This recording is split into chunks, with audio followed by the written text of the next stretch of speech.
It wasn't long after I became rich that everyone decided to change up on you, boy. If niggas wasn't hating, they were acting like I owed them something.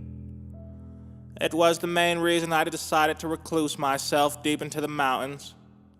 A town with a population of 7, not including myself. I soon found peace after I moved, and my life was getting back to normal. That is until the last few nights. Every night at around 7 p.m., a golden retriever will show up at my window and continuously bark. At first I ignored it, but I soon began to wonder why. The next night I waited eagerly for 7 p.m. to roll around, and right on time the dog began to bark. I immediately opened my window and demanded the dog to answer my questions.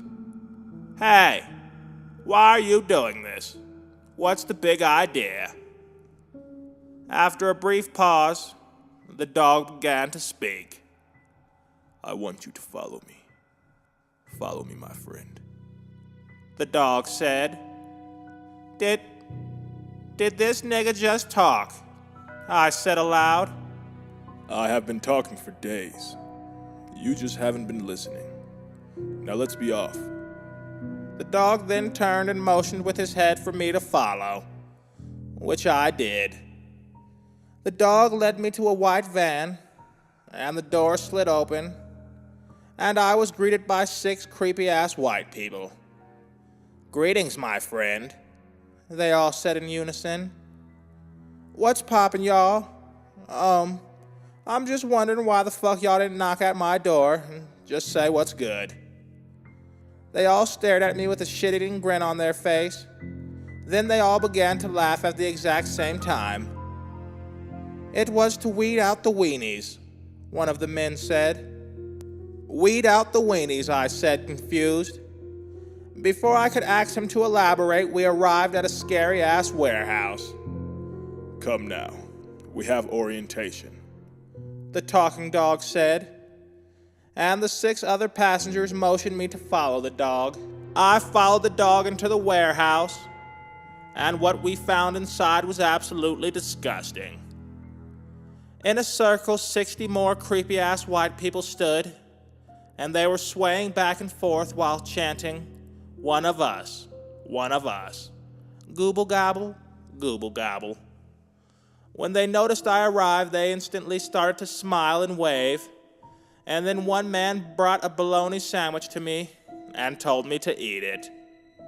I grabbed it, and it was incredibly moist, so I threw the sandwich down in disgust and told them if they want me to eat anything, it better be good.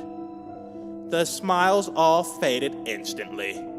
Everyone became angry, and one of the men began to scream, "Ha!"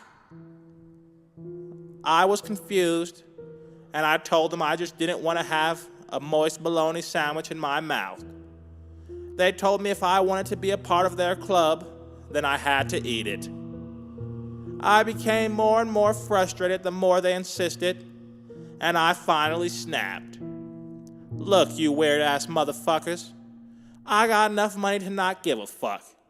That sandwich looks absolutely disgusting, and someone might have possibly had sex with it.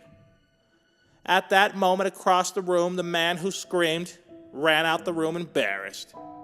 He then said everyone does it, and he slammed the door shut. I looked back, and all the members of the fraternity were staring at me. You have one more chance to eat this sandwich, or we will kill you. Not knowing what to do, but knowing I didn't want to die, I grabbed the sandwich. They all looked at me, waiting for me to eat it, and I slowly raised it to my mouth. I was about to place the disgusting sandwich on my lips when I remembered I brought my trusty nunchucks. I threw the sandwich in the dog's face, and then one by one I took out each member of the clan with my nunchucks. I ran outside and hot-wired their vehicle and I got the hell out of there. It felt good fighting crime, so I decided I was going to join the police academy. And hey, who knows? It might just work out. Anyways, please like, comment, and subscribe. And if you like Sea Mustard, support everything I do. And I'll always continuously drop new scary stories. Anyways, see you later, players. Keep it gangster. Goodbye.